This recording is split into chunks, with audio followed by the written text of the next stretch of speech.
Dear students, हम लोगों ने ये अच्छे से सीख लिया है, if there will be change in magnetic flux of any magnet in contacted with a coil, then some current induced in that circuit which is called induced current, and the EMF required for this current is called induced EMF, and whole phenomenon is called electromagnetic induction. Nikhil बेटा, हम समझाए हुए हैं कि अगर कोई coil है, electric coil, और उसके कांटेक्ट में कोई मैग्नेट रखा हो, मैग्नेट का जो मैग्नेटिक फ्लक्स है वो जैसे ही चेंज होता है, when magnetic flux of any coil change, there will be some current induced, तुरंत ही वहां एक धारा प्रेरित हो जाती है, that is called induced current, and required EMF for this current, और इस करंट के लिए जो भी EMF रिक्वायर्ड होता है उसे क्या कहते हैं? Induced EMF। और बेटा इलेक्ट्रोमैग्नेटिक इंडक्शन के दो लॉज हैं, जिसमें पहला था E = -AN delta phi by delta T, दूसरा क्या था बेटा? याद करिए, दूसरा था कि इंड्यूस करंट की डायरेक्शन ऐसी होती है कि वह उस रीजन का अपोज करे जिससे प्रोड्यूस हुई है। यही था ना बेटा? कल की क्लास में हम लोगों ने पढ़ा था सेल्फ इंडक्शन। यदि बेटा आपको इलेक्ट्रोमैग्नेटिक इंडक्शन नहीं आएगा तो आप सेल्फ इंडक्शन नहीं समझ पाओगे, और अगर सेल्फ इंडक्शन नहीं आएगा तो म्यूचुअल इंडक्शन नहीं समझ पाओगे। तो हर हेडिंग एक दूसरे से बिलोंग करती है, अटैच है। ये लेसन फिनिश हो जाए, इसके बाद एक लेसन है अल्टरनेटिंग करंट, उसको मैं बाद में पढ़ाऊंगा, उसके पहले मैं सेकंड पेपर पढ़ाऊंगा, ठीक है? सेकंड पेपर पढ़ा दो, फिर अल्टरनेटिव करंट एकदम लास्ट में जब एग्जाम होने वाला रहेगा, मतलब कि जब बैच छोड़ने वाले रहेंगे तो लास्ट में वो लेसन 1 हफ्ते 10 दिन में 2-2 घंटा करके पढ़ा देंगे, ठीक है? थोड़ा सेकंड पेपर पढ़ाना चाहते हैं क्योंकि सेकंड पेपर में 5-6 लेसन जानू बेटा पूरी थ्योरेटिकल है। अगर पढ़ा दे तो आप थ्योरी घर पे याद कर लो ना, थ्योरेटिकल मैटर मिल जाए, याद कर लो, अच्छे से तैयार हो जाए। तो देखिए जरा बेटा, सेल्फ इंडक्शन फिगर याद करो क्या थी कि if we have electrical coil attached with a galvanometer and a cell and a switch and a rehearsal, ठीक? And if a current flows in this circuit which change with respect to time, which increases with respect to time, मतलब बेटा कि अगर किसी circuit में कोई एक ऐसी करंट फ्लो करे जिसका मान समय के साथ चेंज होता रहे, बदलता रहे, करंट के फ्लो होने से उस जो है सर्किट के चारों ओर मैग्नेटिक फील्ड क्रिएट होगा, अरस्टड थ्योरी, अर्थात वहां मैग्नेटिक फ्लक्स क्रिएट होगा। ये समझ में आ गया? और वह मैग्नेटिक फ्लक्स डिपेंड करेगा amount of flowing current, current जो फ्लो हो रही है उस पर डिपेंड करेगा। Here current is in increasing order, current changing order में है, तो जो मैग्नेटिक फ्लक्स प्रोड्यूस हो रहा है वो भी क्या होता है? और हम जानते हैं according to Faraday theory, when magnetic flux passing through the coil change some current induced in that circuit which oppose the reason by which it produce, means it oppose main current.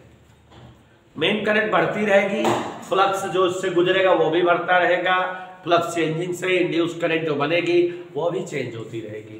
याद आया बेटा? और ये जो घटना है जिसमें current के फ्लो होने से अपने आप फ्लक्स चेंज हुआ और एक करंट प्रोड्यूस हो गई, सेल्फ इंडक्शन कहलाती है। इधर क्लियर बेटा? This type of phenomenon is called self induction. तो समझ में आ गया, फिगर कंप्लीट, इसकी लॉजिक भी समझ में आ गया कि if current flows through any circuit and its value change with respect to time, then magnetic flux linked with that coil also changed and a current induced in that circuit, and this current is called self-induced current, and this phenomenon is called self-induction. In the phenomenon of self-induction, total magnetic flux linked with coil depend on the flowing amount of flowing current. याद आया बेटा? जो flux जो है उस coil में linked होता है, बनता है, उसकी वैल्यू करंट जो फ्लो होती रहती है उसकी वैल्यू पर डिपेंड करती है।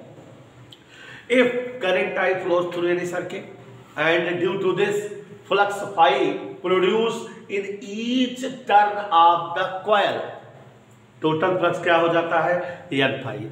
किस पर डिपेंड करता है? करंट आई पर। N phi proportional I N phi equal L I minus कहाँ आ गया N phi equal here what is L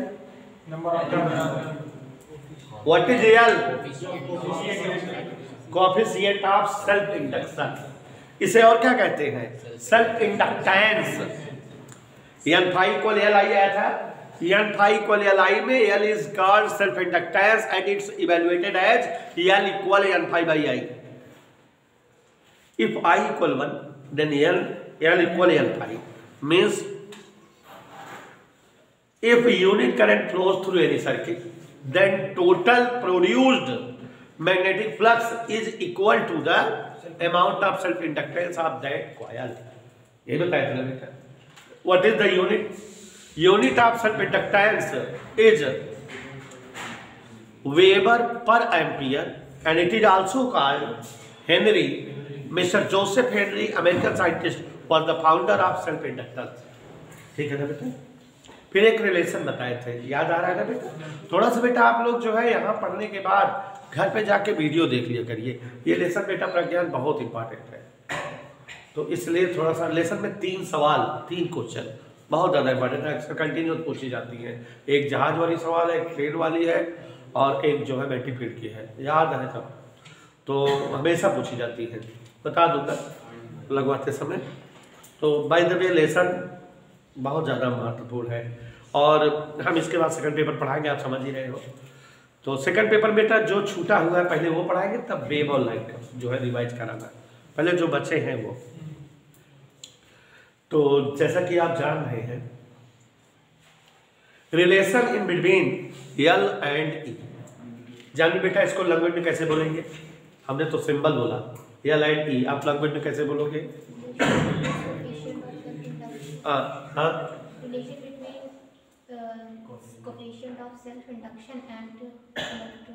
EMF, ठीक है. तो relation in between self inductance L with electromotive force E. Okay, कैसे कराए थे बेटा. Let when current I1 flows the circuit magnetic flux N∅1 linked with the coil. किसी circuit या coil में I1 करंट फ्लो होने पर कितना फ्लक्स क्रिएट होता है N∅1, यानी is the number of turns. And when current change to I2 flux also change to N∅2. तो N∅1 इक्वल Li1, याद है. N∅2 इक्वल माइनस कर दो तो N delta phi equal L delta I. अगर पढ़े होगे घर पे रिवाइज किए होगे तो याद आ रहा होगा. हम भी तो बढ़ते ही पढ़ा रहे होंगे ना बेटा, हम भी तो पढ़े ही होंगे कभी. तो N delta phi equal L delta I divide by delta T. N delta phi by delta T equal L delta I by delta T. Minus से डिवाइड कर दो. Minus N delta phi by delta T equal minus L delta I by delta T. The value of minus N delta phi by delta t is called E, electromotive force induced EMF. Small e equal minus L delta I by delta t. So L equal minus E upon delta I by delta t. It is a relation. और बेटा if कोई बोलेगा नहीं मैंने इस तरह बताएंगे. If delta I by delta t equal 1 तब if delta I by delta t equal 1 तब L इक्वली सिंपल गधा कहीं का. तो ये समझ आया बेटा, मतलब डेफिनेशन बन गई थी. Self inductance of any coil is same as the induced EMF if there will be unit rate of change of electric current. ठीक है ना बेटा. अगर किसी कॉइल में unit rate of change of electric current हो तो उस कॉइल से लिंक्ड फ्लक्स का जो EMF हो, इंड्यूस्ड EMF, वही जो है इंडक्टेंस होता है, सेल्फ इंडक्टेंस. कोई दिक्कत नहीं था प्रज्ञान, समझ आए. लुक हियर, सेल्फ इंडक्टेंस में कितने टॉपिक पढ़े, कितने टॉपिक पढ़ा आपने सेल्फ इंडक्टेंस में. 3 पढ़ा था बेटा. कौन कौन. पहला आपने पढ़ा व्हाट इज सेल्फ इंडक्टर, ठीक. दूसरा पढ़ा सेल्फ इंडक्टेंस L. तीसरा पढ़ा L और E का रिलेशन. 3 टॉपिक पढ़ा. ऐसे ही म्यूचुअल इंडक्शन, म्यूचुअल इंडक्टेंस और म्यूचुअल इंडक्टेंस और ई में रिलेशन, 3 टॉपिक यहाँ पढ़ेंगे। सेम सेम है दोनों, इसको आता है तो उसको बता लोगे, लेकिन पहले कुछ और देखिए जरा। सेल्फ इंडक्टेंस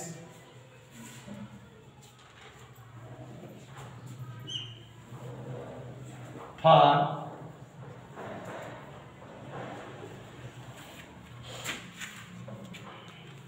प्रयासों से सेल्फ इंडक्टेंस निकालना है किसके लिए? For any current carrying circular coil.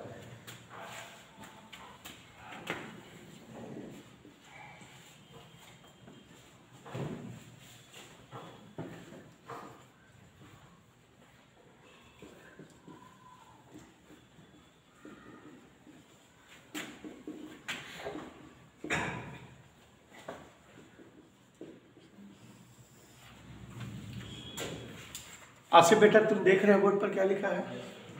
Self inductance find करना चाहते हैं हम, किसके लिए बेटा? सर्कुलर कॉइल के लिए। ओके, तो सर्कुलर कॉइल का मतलब क्या है? Let us suppose that there is a coil bented in a circle of radius r। कोई एक कॉइल है और r रेडियस में जो है बेंटेड है, ठीक है, या टर्न है, तो इसके सेंटर पर मैग्नेटिक फील्ड कितना होगा? बाय स्टोक्स फार्मूले से हम निकाल सकते हैं, नहीं समझे? If there is a circular coil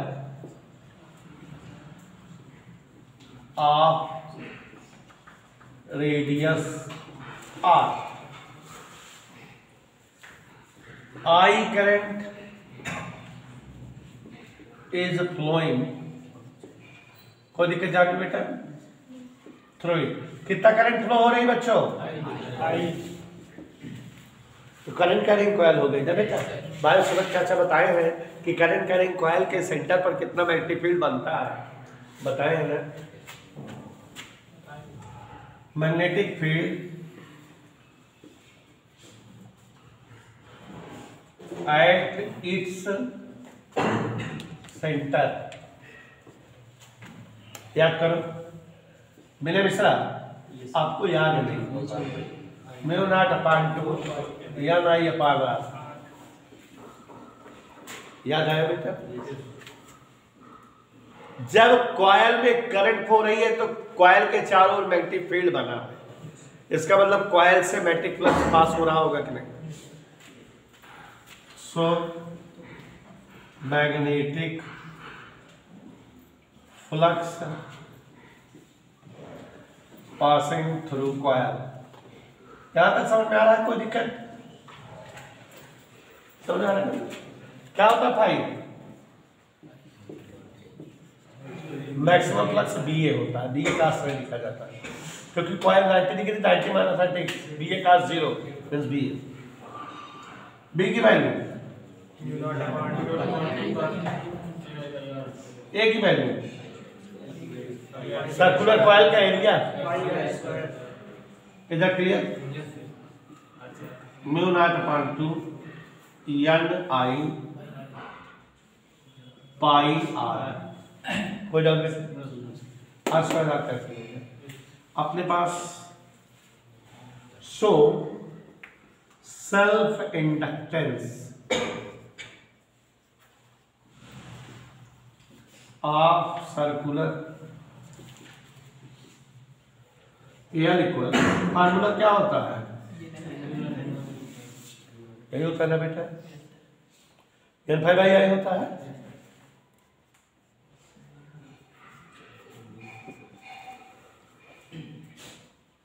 five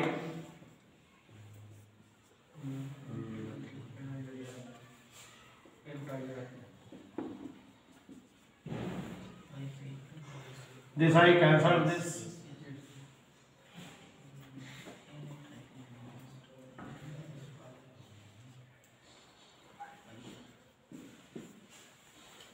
कोई doubt? No sir. It can be also written as mu naught upon 4 pi N square into 2 pi square R. ये कैसे हो गया बेटा? 2 पाई से ऊपर नीचे मल्टीप्लाई कर देंगे, कितने से बेटा? 2 2 जा 4 पाई, अब 2 पाई ऊपर है 2 पाई स्क्वायर, ये जान ही रहे हो, इसका वैल्यू जो है मालूम है, इसके लिए सही। तो it is the self inductance of the circular coil.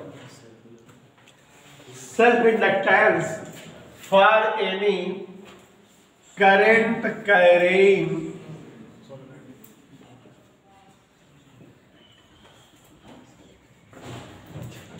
for any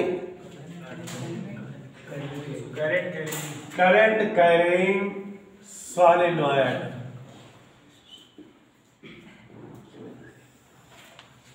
okay बेटा, लेट अस सपोज दैट, मान लेते हैं here is a solenoid having n turn in its L length। क्या बोले हम बेटा? अंग्रेजी हम बहुत जल्दी बोल देते हैं। It's have n turns in its L length, माने इसकी लेंथ L है और इसमें टर्न कितने हैं प्यारे बच्चों?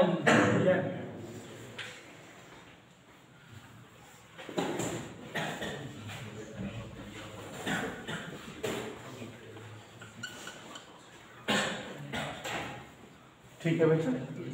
Current I is flowing through the coil,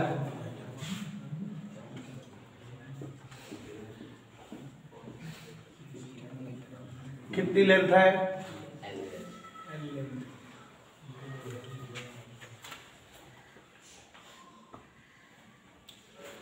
late a solenoid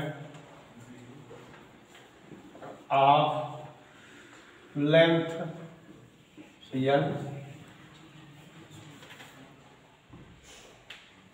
L length n turn and I current is flowing। समझ गया बेटा? तो मैग्नेटिक फील्ड निकाले पहले, क्योंकि हमको N∅I निकालना रहता है, phi means B into A निकालना रहता है, तो मजबूरी है कि हमको B निकालना पड़ेगा। ठीक है ना बेटा? सो B फार्मूला याद करो, बायो समझ ला, mu not N upon L into I, यही था बेटा। सो फाई इक्वल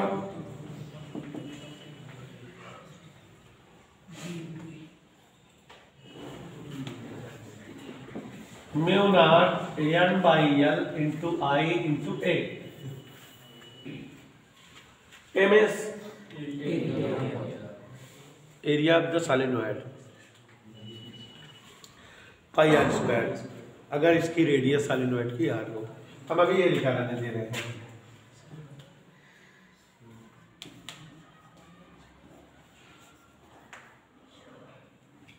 ठीक बेटे, एयर अपॉन आई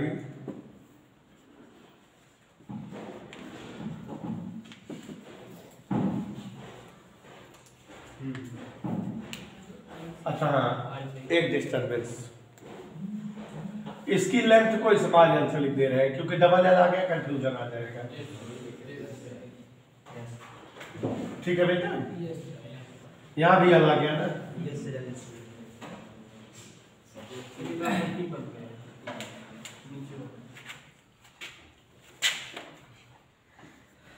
ठीक है ना बेटा, चूंकि यहाँ भी एल है ना, इसलिए डिस्टर्ब है।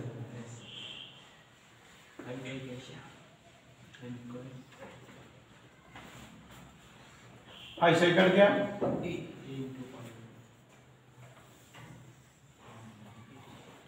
कुछ लोग बेटा यहाँ पर mu not N square pi R square upon L लिखते हैं। What is pi R square? समझ है बेटा? नोट करो जल्दी से। मोस्ट इंपॉर्टेंट टॉपिक, एनर्जी, सभी लोग ध्यान देंगे। Energy stored in an inductor.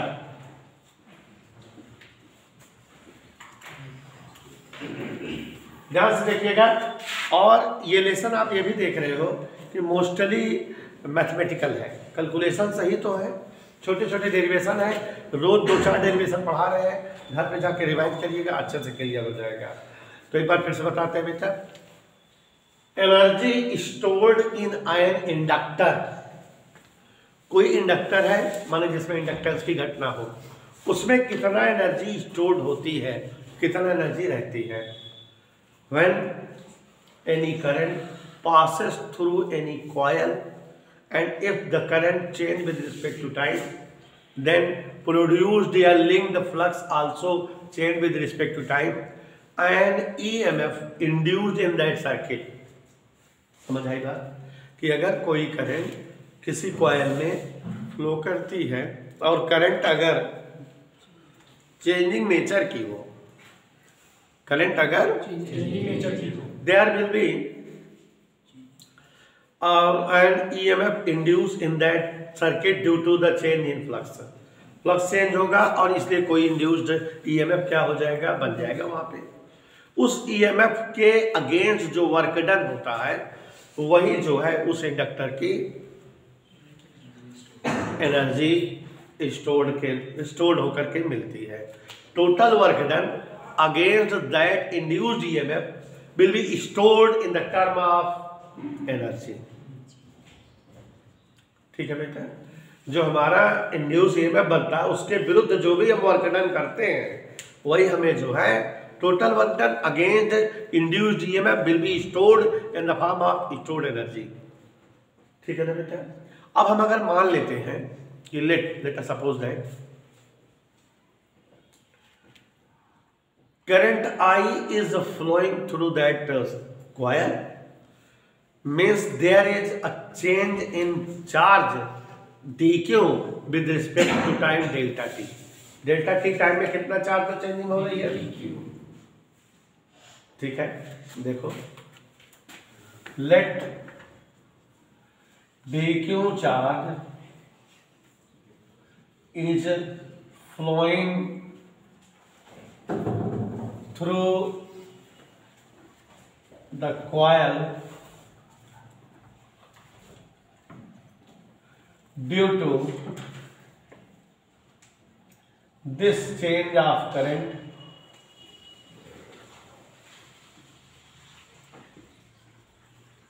EMF E induced। हमको क्या निकालना है, स्टोर्ड एनर्जी। अभी क्या बताए कि EMF के अगेंस्ट जो वर्क डन होगा वही एनर्जी के रूप में स्टोर होगा कि नहीं, है ना बेटा। सो स्टोर्ड एनर्जी ऑफ इंडक्टर। प्रज्ञान यहां तक कोई दिक्कत? स्टोर्ड एनर्जी यू जानना चाहते हैं, स्टोर्ड एनर्जी यू जानना चाहते हैं इंडक्टर की।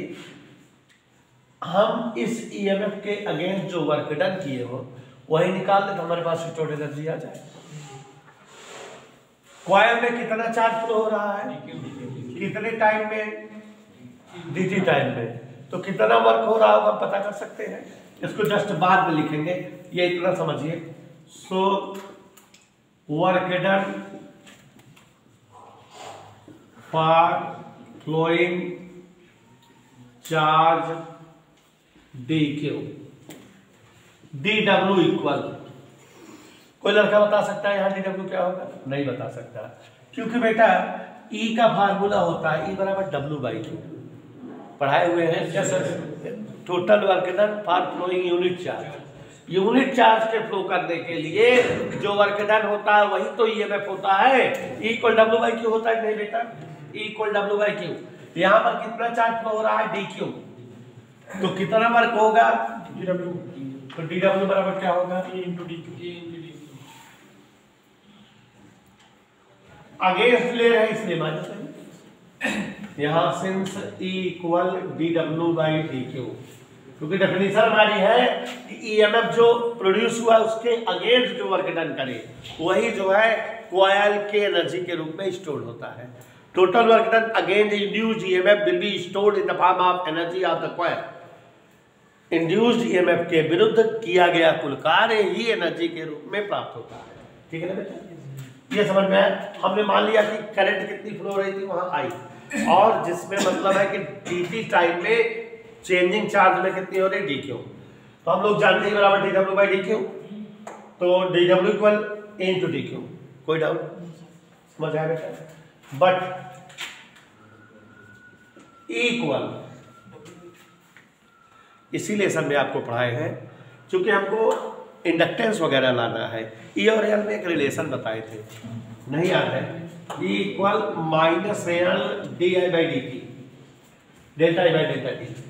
रिलेशन कल डिराइव किए थे एल और ई में, क्या आया था? E equal minus L delta I by delta T माने D I by D T. कोई दिक्कत बेटा? तो अब ई की वैल्यू जगह पुट कर दे, क्या हो जाएगा? D W equal minus minus plus L D I by D T into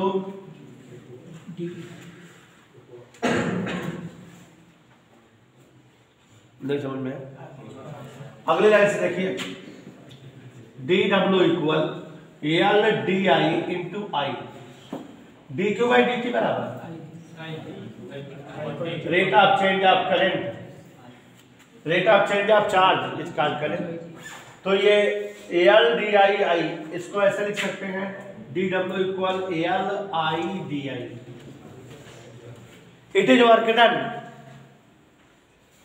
with against with respect to EMF, है ना? टोटल वर्क डन निकाल लें और मान लेते हैं कि करंट जो है मैक्सिमम अमाउंट तक पहुंचती है आई नॉट तक, जीरो से बढ़ते बढ़ते मैक्सिमम अमाउंट कितना हो गया? आई नॉट। उस समय जितना वर्क डन किया जाए वही टोटल एनर्जी होगी। So total work done for maximum current, current का मान घटता बढ़ता रहता है, पर चेंज होती जा रही है ये, और जो इंड्यूस करंट है वो उसको मान को कम कर रही है। मान लो इसका ज्यादा से ज्यादा मान कितना पहुंच पाता है? I not. तो हमको W का मतलब इंटीग्रेशन डी डब्ल्यू, कहां से कहां तक? जीरो से आई नॉट। अब बेटा जानवी बेटा देखो, जीरो से आई नॉट डी डब्ल्यू वैल्यू क्या है? है ना बेटा? एल बाहर कर दिए, आई डी आई, इसका मतलब प्रज्ञान। आई का इंटीग्रेशन करो आई के रिस्पेक्ट में, क्या होगा इंटीग्रेशन?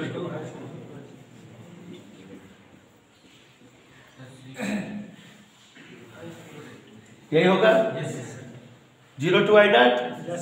कोई डाउट बेटा? अब ये W बराबर आ गया half L I not square. यहाँ एक बार आई नॉट रखेंगे, एक बार जीरो रखेंगे, आई नॉट रखे तो आई नॉट स्क्वायर हो गया, जीरो कोई मतलब नहीं। So stored energy U equal work done, work done means half L I not square. ये डेरिवेशन हो गया, एक बार और बता रहे हैं, ये इंपॉर्टेंट डेरिवेशन है, 3 नंबर का अक्सर पूछा गया है, ध्यान से देखिए। Total work done against induced EMF for any linked coil is known as is stored in the form of stored energy। किसी कॉयल में करंट फ्लो होने से, करंट की चेंजिंग होने से जो उसमें इंड्यूस्ड EMF बनता है उसके विरुद्ध किया गया कार्य ही स्टोर्ड एनर्जी होती है। मान लेते हैं current I is flowing through any coil and which inductance is L। Current I में चेंजिंग हो रही है, मान लेते हैं डेल्टा टी टाइम में डेल्टा क्यू चार्ज फ्लो कर रहा है उस सर्किट में। तो हमारे पास इंड्यूस्ड ईएमएफ के विरुद्ध किया गया कार्य निकालना हो तो चूंकि ई इक्वल क्या होता है? D W by D Q. तो D W equal E D Q, EMF के अगेंस्ट निकाल रहे हैं इसलिए माइनस ई डी क्यू लिख दिए। समझ आया? यहाँ ई की वैल्यू हम लोग जानते हैं बेटा, ई की वैल्यू इंडक्टेंस के टर्म में L D I by D T होती है, minus L delta I by delta T होती है। तो ये वैल्यू यहाँ रख दी, ई की जगह L D I by D T D Q, D Q बटा D T charge upon time, क्या होता है, तो यहाँ एल डी आई और यह गया आई हो गया, तो मतलब D W equal L I D I. Current जो इसमें चेंजिंग नेचर की है, मान लेते हैं इसका मैक्सिमम वैल्यू कितना है, I not. If I not is the maximum current, send total work done.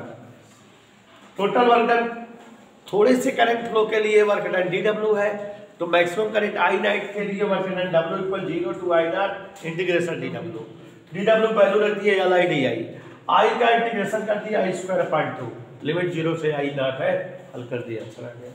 Okay बेटा, जल्दी से हेडिंग डालिए और लिखिए हम बोल रहे हैं, आवाज नहीं, समझते रहिए बेटा। Total work done, total work done against, हम बोल रहे हैं बेटा, total work done against induced EMF linked any coil, linked any coil will be stored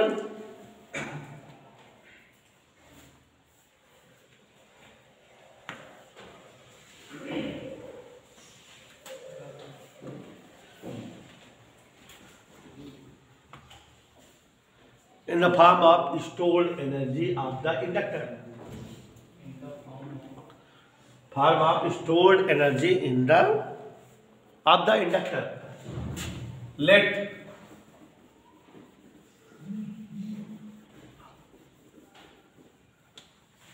current I is flowing through any coil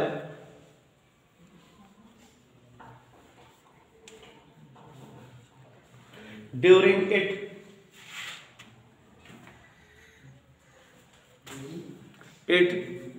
dq is the change in charge, dq is the change in charge in time dt is the change in charge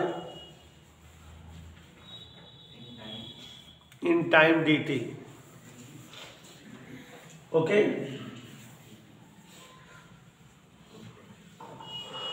and E is the induced current, induced EMF. E is the induced EMF. E is the induced EMF. लिखा? Then